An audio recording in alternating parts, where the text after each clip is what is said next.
bien, nos vamos a meter en el rol de los constituyentes. ¿Cómo van a funcionar en esta nueva constitución? Es una de las principales interrogantes y dudas de los 155 constituyentes que deberán redactar esta nueva Carta Magna. Para conversar vamos a tomar contacto con dos elegidos y elegidos muy bien, Beatriz Sánchez y Rodrigo Logan. Voy a partir por Beatriz Sánchez. Siempre la Bea me daba pase en Radio ADN, siempre. Así que ahora yo le voy a dar paso a la Bea. Bea, un abrazo grande, felicitaciones. ¿Cómo estás? Buen día. Hola Rodrigo, ¿cómo estás? Un abrazo muy grande. Hola Bea, ¿cómo estás? Buen día. Señor Logan, no lo he saludado, ahora lo voy a saludar a usted. Señor Logan, ¿cómo le va? Educación gratuita y de calidad. Educación gratuita y calidad, ¿cómo está? Buenos días. Buen día, señor Logan. Hola Rodrigo, un abrazo ahí a la distancia también. Un besito, un abrazo gigante. Bueno, los veo contentos, felices por esta votación, cosa que me parece muy bien, es un momento de análisis, de balance. Ya más frío, yo tengo sus dos propuestas acá, las he leído al detalle, me parece que cada uno tiene su estilo, sus visiones, puntos tremendamente relevantes. No tengo 2 o 3 horas para hablar de todos los puntos que destacan acá, que me parece que son tremendamente importantes, pero si vamos con un resumen, Bea, por ejemplo, cuando uno habla de una constitución que reparte el poder, cuando uno habla de derecho a la salud, derecho a la vivienda, ciudad, territorio, derecho al agua, derecho ciudadano, que son los puntos que tú destacas acá, para ti, en lo esencial, en la columna vertebral de esta nueva constitución, Beatriz Sánchez, ¿qué le dice, en qué lo traduce? A ver, creo que mencionaste cuestiones que son bien fundamentales, Rodrigo. Bueno, aprovecho de saludarte con mucho cariño a todas y todos que nos están viendo, a Rodrigo también que está por el otro lado y saludos también. Sí. Creo que tocas puntos bien fundamentales y creo que incluso parten con los resultados de la elección del domingo, que también lo celebro porque lo han dicho harto, pero creo que quizás todavía no lo aterrizamos y no lo desmenuzamos. Quizás es primera vez en nuestra historia que un órgano de poder en Chile tiene una representación que es tan parecida al Chile real. Y eso creo que va a quedar en el análisis de la historia. Y eso son solo buenas noticias. Y creo que hay que hacer un llamado a no preocuparse, a no tenerle miedo a que haya una representación de cómo es el Chile real en un órgano que tiene poder, en un órgano que va a determinar cosas para el futuro. Creo que son los tiempos y que está bien, que es bueno que pase así, porque venimos de un estallido. O sea, creo que son buenas noticias. Y tomándome de eso, creo que hay, a propósito de lo que tú mencionabas, esta es una propuesta constituyente que es colectiva, que se trabaja desde el Frente Amplio, se trabaja en una lista, se trabaja levantando información también, y tiene 3 ejes fundamentales, para no alargarnos porque entiendo que no tenemos todo ese tiempo. Son 3 ejes fundamentales. El primero tiene que ver con el poder, porque lo que hace una constitución política, y por eso el nombre es política, es un acuerdo, es un pacto, es una conversación política. Y por eso no pueden llegar solo abogados constitucionalistas, no pueden llegar solo expertos, sino que tiene que haber un mundo diverso que se ponga de acuerdo en lo que quieren, este pacto para el país. Entonces lo primero es el poder, porque lo que hacen las constituciones es establecer las relaciones de poder que hay al interior de un país. Entonces tiene que ser bien claro respecto a eso, al poder del Estado, respecto al poder general en el país, ¿no? Hoy día nosotros tenemos un Estado subsidiario y la idea es pasar a un Estado social de derechos democrático, el poder del centro respecto a la periferia, o sea, el poder central respecto a las regiones, el poder del Estado respecto a los pueblos originarios y la plurinacionalidad, el poder más masculinizado o patriarcal, si tú quieres, respecto a nosotras las mujeres, o sea, ahí tiene que haber una forma distinta. El poder de la ciudadanía, de participar de esta democracia, es otro de los ejes fundantes que tiene mucho que ver con la distribución del poder. Creo que nunca más podemos estar tan ajenos o ajenas como ciudadanos y ciudadanas de tomar decisión respecto a lo que pasa a través de iniciativas populares de ley, a través de participar en procesos de deliberación para políticas públicas, en procesos de presupuestos participativos, con defensorías populares, en fin. Y el tercer eje tiene que ver con una constitución que nos cuide. Pensar una constitución que esté de parte nuestra. Y ahí entramos a una constitución con derechos sociales garantizados en aspectos que son vitales para la vida. Ahí Rodrigo lo decía, educación como un derecho, por supuesto, están las pensiones como seguridad social, la salud, la vivienda, el agua, y yo agrego algo que para nosotras las mujeres es fundante en el sentido de mirar una sociedad que se estructure distinto, que es el derecho a los cuidados. Exactamente. Bueno, puntos que ya lanza sobre la mesa Beatriz, Rodrigo Logan. Voy contigo, también te voy a hacer la misma pregunta para ir equiparando también las mismas posiciones y ver dos puntos de vista, y es cómo va a ser una pequeña constitución acá, un pequeño debate como si estuviéramos haciéndole. Logan, lo principal para usted, lo medular, ¿qué es lo que debiera tener la constitución? Ya, a ver, nosotros en el mensaje que entregamos fue que la constitución es una herramienta de paz social, y como dice la Bea, tiene toda la razón cuando dice que es la suprema ley que constituye políticamente a la nación. Entonces nosotros la miramos y siempre explicamos que una constitución es como un gran auto donde cabemos todas y todas. Y nos lleva a algún lugar, pero ese auto tiene que tener ciertas características. Las constituciones, por regla general, tienen dos partes. Una parte que es dogmática, que es la parte donde se establecen los derechos y deberes constitucionales, la forma, que se va a entender la forma del Estado, la forma de gobierno, que se entiende por nacionalidad, ciudadanía, y cuáles son los principios fundamentales que trazan a todo el Estado, o sea, por ejecutivo, legislativo, judicial, las municipalidades y los gobiernos regionales. Y tiene otra parte que es la parte orgánica, que es la que establece los derechos y deberes y atribuciones de las principales instituciones de un Estado. La Presidencia de la República, el Congreso, el Poder Judicial, el Banco Central, el Ministerio Público, los gobiernos regionales, las municipalidades.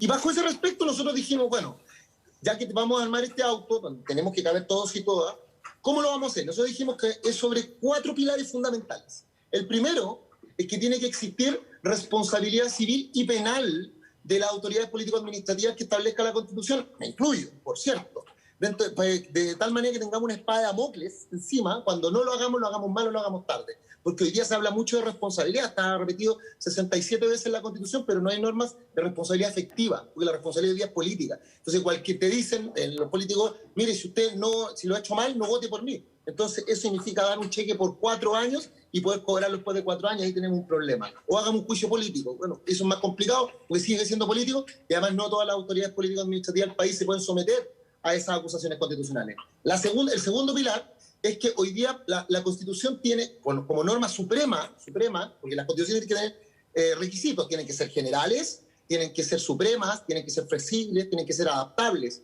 ¿ya?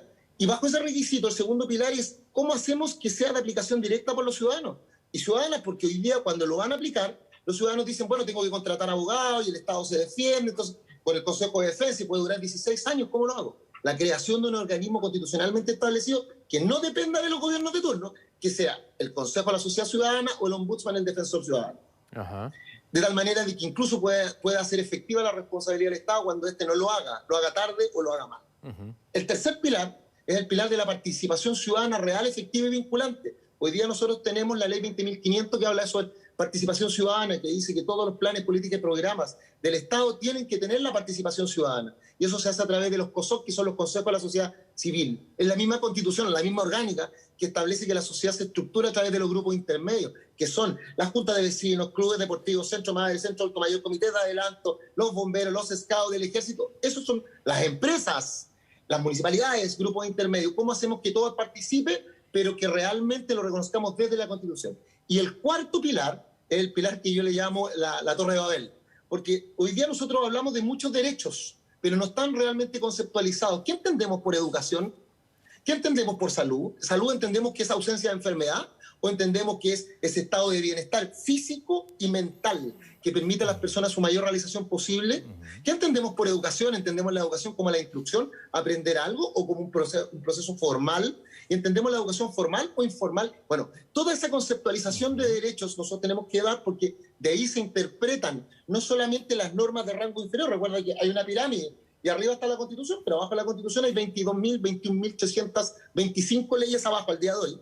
Y abajo de eso hay 180.000 cuerpos legales, como instrucciones, dictámenes, ordenanzas, reglamentos, los reglamentos de copropiedad, las ordenanzas municipales que tienen que estar adaptadas. No puede haber ninguna norma que contradiga a la Constitución chilena y los tratados internacionales dictados conforme a ella. Entonces, ahí tenemos cuatro. ¿Y por qué? Porque ese pilar... Logan, tiene que ser generoso con el tiempo. Tiene que ser generoso con el tiempo. Perdón. ¿Y por qué es importante ese pilar? Porque hoy día todo se judicializa. Entonces, la forma que tenemos de interpretar esos derechos es quién tiene mejores abogados, y eso no puede volver a pasar. Okay. Con eso termino. Perdón, Bea. Tema salud. Tengo muchos puntos destacados de tu programa, Bea, respecto a la importancia de la salud, que se debe garantizar el derecho a una muerte digna, por ejemplo. En la nueva Constitución se debe romper el paradigma de la salud entendida solamente desde lo curativo. ¿Cuáles son tus principales ejes respecto a la salud de nuestro país? Bueno, la salud hoy día tiene este componente de Estado subsidiario y creo que ahí entender estos aspectos de la salud o aspectos tan vitales y también entran otros aspectos como las pensiones, lo decía Rodrigo también, la educación, donde se nota tanto esta subsidiariedad del Estado, ¿no? Donde se entrega o se abre el espacio para que estén los privados y se pueda, y el concepto del negocio se instale en aspectos que son tan vitales de la vida. Creo que han dejado en evidencia lo que pasa con nuestro sistema de salud, ¿no? Donde se concentra un sistema público donde en masa se atiende la población más empobrecida y un sistema privado que es más pequeño y se atienden las personas que tienen mucho más recursos. Y esto ha ido desfinanciando a la salud, que mayoritariamente atiende a la población más pobre o con menos recursos en Chile. Y eso se nota en las listas de espera, en las listas para operarse, en fin. Entonces, eso tiene que cambiar radicalmente y tiene que cambiar en el sentido de mirar lo que se hace en otros países, donde hay sistemas nacionales de salud, donde todas las personas entregan su 7%, su cotización de salud normal y reciben lo que necesitan, ¿no? Un sistema de seguridad social en salud. Y a eso hay que apuntar cuando hablamos de sistemas que tengan óptica de protección de seguridad social en los sistemas de salud. ¿Y por qué hablamos además de una mirada, Rodrigo, que no sea solamente curativa para los sistemas de salud? Porque hoy día, por la mercantilización de la salud, porque la salud se ha instalado más bien también en un segmento importante como un negocio, la salud se trata más bien no de manera integral, sino solamente como un órgano enfermo. De hecho, es bien ridículo, pero cuando uno se enferma, una sin ningún conocimiento de medicina, uno dice, a mí me duele la cabeza, creo que voy a ir a ver a un neurólogo, sin ningún tipo de conocimiento médico. Entonces, hay cosas que bien torpes en el manejo de la medicina. La medicina no es solamente curativa, la medicina tiene un aspecto preventivo que es muy importante y que hoy día con la mercantilización de la salud está muy perdido en nuestro país. De hecho, nosotros tenemos un historial en Chile de los años 40, 50, 60 de los más grandes salubristas de América Latina. De hecho, todo nuestro sistema de vacunación viene desde esa época. Entonces, hay un aspecto preventivo de la salud, hay un aspecto curativo, obviamente, y hay un aspecto de rehabilitación que tenemos que entender como salud integral. Y a esto se agrega algo que vimos duramente en la pandemia, que son todas las otras variables que afectan la salud, que son las variables de desigualdad, de cómo tú vives, del entorno en el que vives, de la situación de pobreza o vulnerabilidad que afectan directamente también tus condiciones de salud y que también tiene que estar en este plan más integral. Actividad física, posibilidad de tener espacios de esparcimiento, salud mental, en fin, posibilidad de rehabilitación de drogas. O sea, hay un aspecto muchísimo más grande e integral que implica la mirada más grande desde el Estado respecto a la salud. Ajá. Rodrigo Logan, cuando uno mira los puntos que decía la Bea y que tú asentías muy bien, déjame llevarte a lo terrenal y a lo que yo recibo permanentemente de la gente. Primero, filas largas, muchas filas largas, independientemente, y te lo hablo de esta fusión que ha tenido la salud pública con la privada respecto al COVID, cosa que a mí me parece muy positiva. Segundo, que si yo no tengo dinero, yo no puedo ser bien atendido, ¿ok?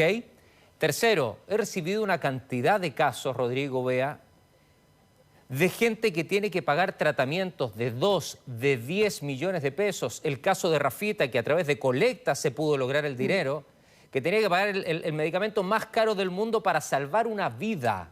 Y yo se lo dije al ministro también. Pero te lo traspaso a ti, Rodrigo, para ver estos 3 casos que son 3 puntos que a mí permanentemente me llegan y a uno le molesta. ¿Por qué la gente no va a poder tener salud si no tiene dinero? ¿Qué respuesta hay para eso? Hemos malentendido el derecho. ¿Y por qué te lo digo? Mira, lo que decía la Bea es muy cierto. Acá hemos malentendido qué es el derecho a la salud. Hoy día, cuando hablamos de salud, tenemos que hablar de las 3 R.